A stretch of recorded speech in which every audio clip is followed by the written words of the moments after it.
मित्रांनो, जे विद्यार्थी 2026 मध्ये महाराष्ट्र बीपीएड सीईटी देणार आहेत, अशा विद्यार्थ्यांसाठी आपण एक व्हिडिओ सिरीज सुरू करत आहोत. या सिरीज मध्ये आपण जनरल नॉलेज आणि करंट अफेअर्स या सेक्शन मध्ये चालू घडामोडी या टॉपिक मधून जे एमसीक्यू येतात, ते एमसीक्यू आपण या सिरीज मध्ये डिस्कस करणार आहोत. सोबतच विद्यार्थी मित्रांनो, ज्या प्रश्नाचं आपण उत्तर डिस्कस करत आहोत, त्या उत्तरामागची पार्श्वभूमी सुद्धा आपण डिटेलमध्ये पाहणार आहोत. तर हॅलो विद्यार्थी मित्रांनो, मी तुमचा एज्युकेटर अरविंद आणि तुमचं स्वागत आहे ग्लोबल ऑनलाईन मध्ये. तर मित्रांनो, महाराष्ट्र बीपीएड सीईटी 2026 साठी असणारी जी लाईव्ह बॅच आहे ती ग्लोबल ऑनलाईन मध्ये 22 डिसेंबर पासून सुरू होत आहे.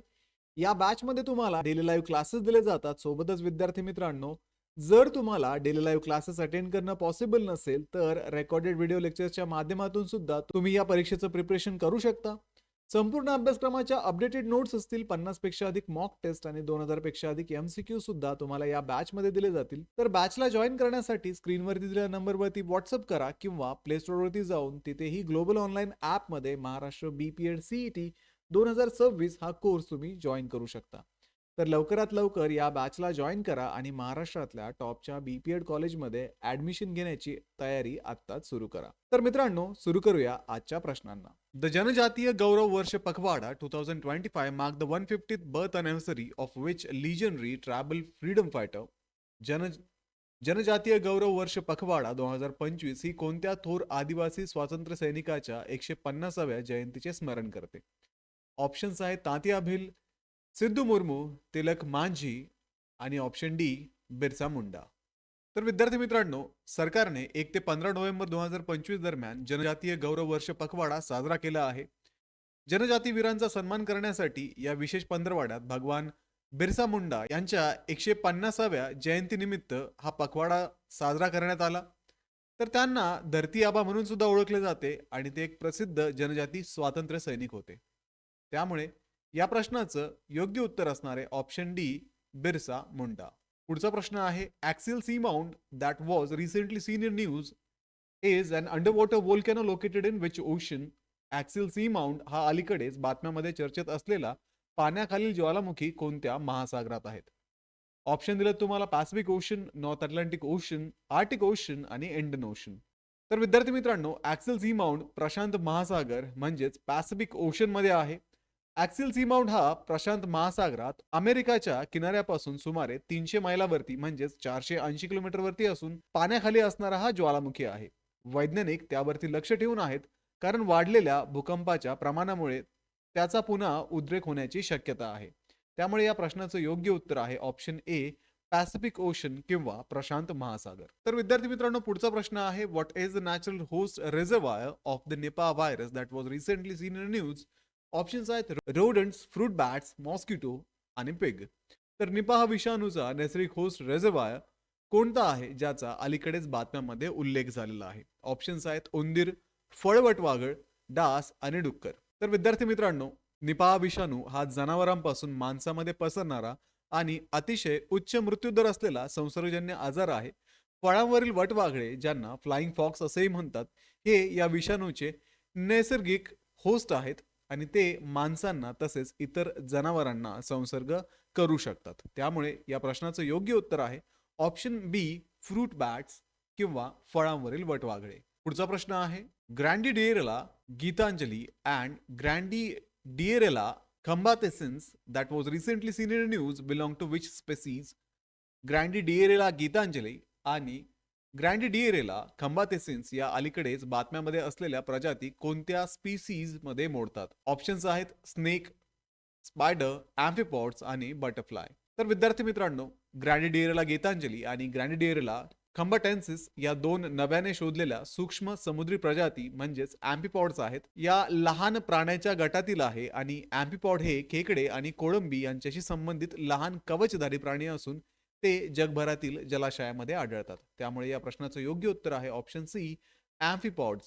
पुढचा प्रश्न आहे, which country has become the 8th country in the world to introduce the typhoid conjugate vaccines that is TVC into the immunization program? Typhoid conjugate vaccine आपल्या राष्ट्रीय लसीकरण कार्यक्रमात समाविष्ट करणारा जगातील 8वा देश कोणता आहे? तर विद्यार्थी मित्रांनो, बांगलादेशने आपल्या नियमित लसीकरण कार्यक्रमात टायफॉइड संयुग लस म्हणजेच टीव्हीसी समाविष्ट केली आहे. सुमारे 9 महिन्यापासून 15 वर्षापर्यंतच्या जवळपास 5 कोटी मुलांना टायफॉइड पासून संरक्षण मिळावे म्हणून ही लस दिली जाणार आहे. त्यामुळे या प्रश्नाचं योग्य उत्तर आहे ऑप्शन सी, बांगलादेश. पुढचा प्रश्न आहे, which organisation released the emission gap report 2025 of target. Options आहेत World Meteorological Organisation, International Energy Agency, Intergovernmental Panel on Climate Change आणि युनायटेड नेशन्स एन्व्हायरमेंट प्रोग्राम. तर emission gap report 2025 of target हे अहवाल कोणत्या संस्थेने प्रसिद्ध केला आहे? ऑप्शन्स आहेत जागतिक हवामानशास्त्र संस्था, आंतरराष्ट्रीय ऊर्जा संस्था, आंतरशासकीय हवामान बदल समिती आणि संयुक्त राष्ट्र पर्यावरण कार्यक्रम. तर विद्यार्थी मित्रांनो, emission gap report 2025 of target म्हणजेच उत्सर्जन अंतर अहवाल 2025 ऑफ टार्गेट हा वार्षिक अहवाल संयुक्त राष्ट्र पर्यावरण कार्यक्रम UNEP कडून प्रसिद्ध केला जातो. 2025च्या अहवालानुसार या शतकात जागतिक तापमान वाढ सुमारे 2.3 ते 2.5 डिग्री सेल्सिअस पर्यंत पोहोचू शकते. त्यामुळे या प्रश्नाचं योग्य उत्तर आहे option D, united nations environment programme UNEP. पुढचा प्रश्न आहे, which state received the people first integration award from the ministry of electronics and information technology. इलेक्ट्रॉनिक्स आणि माहिती तंत्रज्ञान मंत्रालयाकडनं पीपल फर्स्ट इंटिग्रेशन अवॉर्ड कोणत्या राज्याला प्रदान करण्यात आला? ऑप्शन्स आहेत केरला, कर्नाटका, गुजरात आणि हिमाचल प्रदेश. तर विद्यार्थी मित्रांनो, हिमाचल प्रदेशला नोव्हेंबर 2025 मध्ये इलेक्ट्रॉनिक्स आणि माहिती तंत्रज्ञान मंत्रालयाकडनं पीपल फर्स्ट इंटिग्रेशन पुरस्कार प्रदान करण्यात आला. हा पुरस्कार हिमाचल प्रदेश सरकारच्या सुरक्षित कागदविरहित आणि नागरिकाभिमुख डिजिटल शासन सेवा पुरवण्याच्या प्रयत्नांचा गौरव करतो. त्यामुळे या प्रश्नाचं योग्य उत्तर आहे ऑप्शन डी, हिमाचल प्रदेश. पुढचा प्रश्न आहे, Vedanthangal bird sanctuary is located in which state. Vedanthangal पक्षी अभयारण्य कोणत्या राज्यात आहे? ऑप्शन्स आहेत महाराष्ट्र, तामिळनाडू, कर्नाटका आणि केरला. तर विद्यार्थी मित्रांनो, वेदांतगल पक्षी अभयारण्य तमिळनाडूच्या चेंगलपट्टू जिल्ह्यात आहे. हे भारतातील सर्वात जुन्या पक्षी अभयारण्यापैकी एक असून दरवर्षी हजारो स्थलांतरित पक्षी येथे येतात. त्यामुळे या प्रश्नाचं योग्य उत्तर आहे ऑप्शन बी, तामिळनाडू. पुढचा प्रश्न आहे, Koraga tribe is mainly found in which state. Koraga जमाती प्रामुख्याने कोणत्या राज्यात आढळतात? ऑप्शन्स आहेत बिहार आणि झारखंड, कर्नाटक आणि केरला, आंध्र प्रदेश आणि ओडिशा आणि ऑप्शन डी, उत्तराखंड आणि हिमाचल प्रदेश. तर विद्यार्थी मित्रांनो, कोरगा ही जनजाती समुदाय असून ते मुख्यतः कर्नाटकातील दक्षिण कन्नड आणि उडुपी जिल्ह्यात तसेच केरळमधील कासरगोड जिल्ह्यात राहतात. त्यांना विशेषतः असुरक्षित जनजाती गट म्हणून वर्गीकृत करण्यात आले आहे आणि त्यांची लोकसंख्या अत्यंत कमी आहे. त्यामुळे या प्रश्नाचं योग्य उत्तर आहे ऑप्शन बी, कर्नाटका आणि Kerala. Crossicollis middletonae that was recently seen in news belong to which species.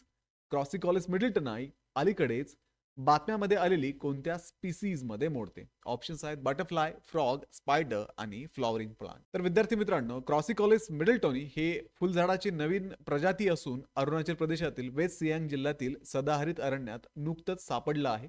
हा वनस्पती वंश भारतात पहिल्यांदाच आढळला असून त्याला गंभीर धोक्यात श्रेणीत समाविष्ट करण्यात आलेले आहे. त्यामुळे या प्रश्नाचं योग्य उत्तर आहे ऑप्शन डी, फ्लॉवरिंग प्लांट. प्रश्न आहे, which state is a home to India's first silicon carbide semiconductor manufacturing plant. Options आहेत ओडिशा, झारखंड, बिहार आणि हरियाणा.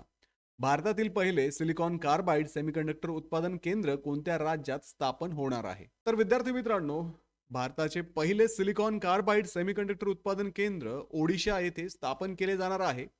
हा प्रकल्प सेमीकंडक्टर उद्योगाच्या वाढीस मदत करेल आणि राज्यात अधिक गुंतवणूक व रोजगाराच्या संधी निर्माण करेल.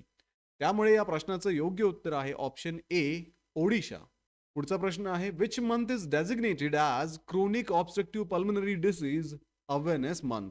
क्रोनिक ऑब्स्ट्रक्टिव्ह पल्मनरी डिसीज जागृती महिना म्हणून कोणता महिना साजरा केला जातो?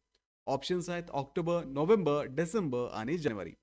तर विद्यार्थी मित्रांनो, नोव्हेंबर महिना क्रोनिक ऑब्स्ट्रक्टिव्ह पल्मनरी डिसीज जागृती महिना म्हणून साजरा केला जातो. या महिन्यात COPD टाळण्यासाठी आणि लवकरच निदानासाठी जनजागृती करून मृत्यू आणि श्वासाच्या समस्यामध्ये घट करण्याचा प्रयत्न केला जातो. त्यामुळे या प्रश्नाचं योग्य उत्तर आहे ऑप्शन बी, नोव्हेंबर. पुढचा प्रश्न आहे, where was the 18th urban mobility India conference and exhibition 2025 organised. 18वे अर्बन मोबिलिटी इंडिया परिषद व प्रदर्शन 2025 कुठे आयोजित करण्यात आले? तर विद्यार्थी मित्रांनो, 18व अर्बन मोबिलिटी इंडिया परिषद व प्रदर्शन 2025 गुरुग्राम, हरियाणा येथे आयोजित करण्यात आले. या कार्यक्रमाचा उद्देश शहर आणि वाहतूक यांचे एकत्रित नियोजन करून शहरी वाहतूक अधिक शाश्वत आणि लोकाभिमुख बनवणे हा होता.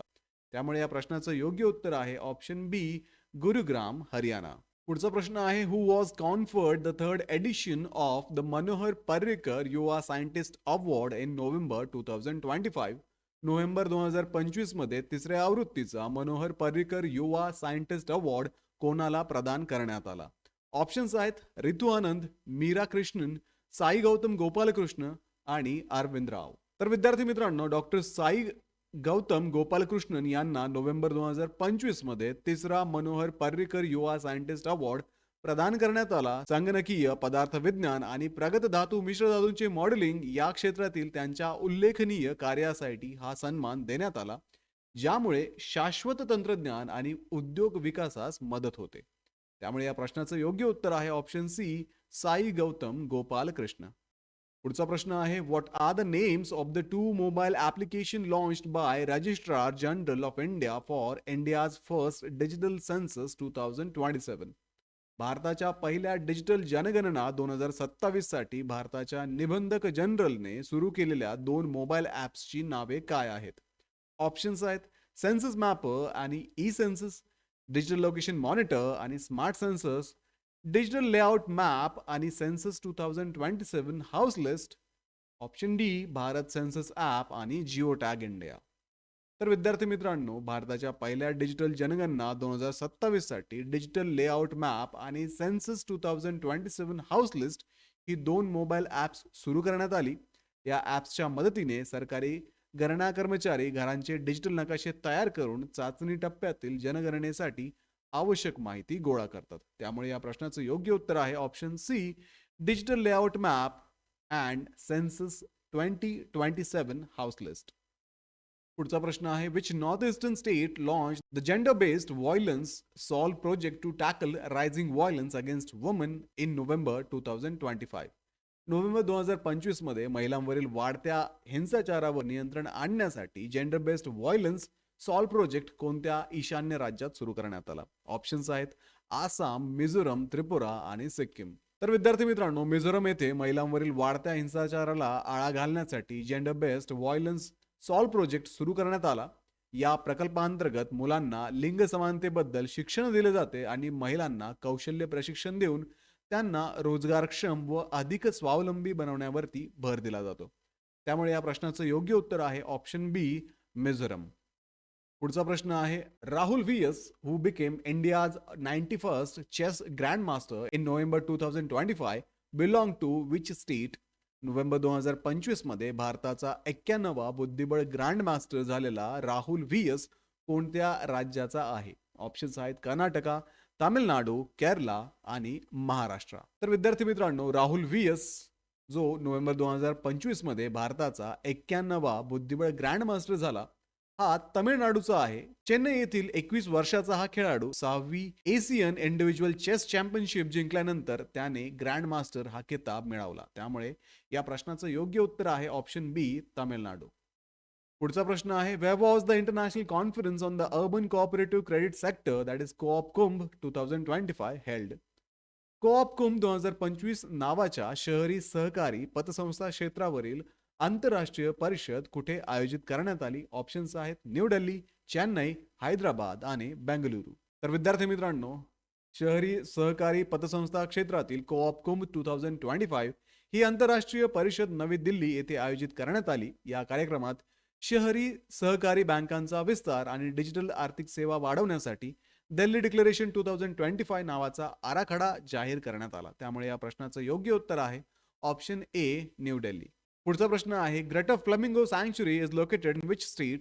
ग्रेटर फ्लेमिंगो सँच्युरी कोणत्या राज्यात आहे? ऑप्शन्स आहेत कर्नाटका, केरला, तामिळनाडू आणि महाराष्ट्र. तर विद्यार्थी मित्रांनो, ग्रेटर फ्लेमिंगो सँच्युरी तामिळनाडू राज्यातील रामनाथपुरम जिल्ह्यातील धनुष्कोडी भागात स्थित आहे. हे पर्यावरणीय दृष्ट्या संवेदनशील असलेल्या गल्फ ऑफ मन्नार बायोस्फेअर रिझर्व्हचा एक भाग आहे, जे सागरी जीवसृष्टी आणि पक्ष्यांसाठी अत्यंत महत्त्वाचे आहे.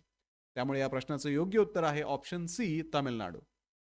पुढचा प्रश्न आहे, which state has become the first in India to implement the amended Bharat Net scheme?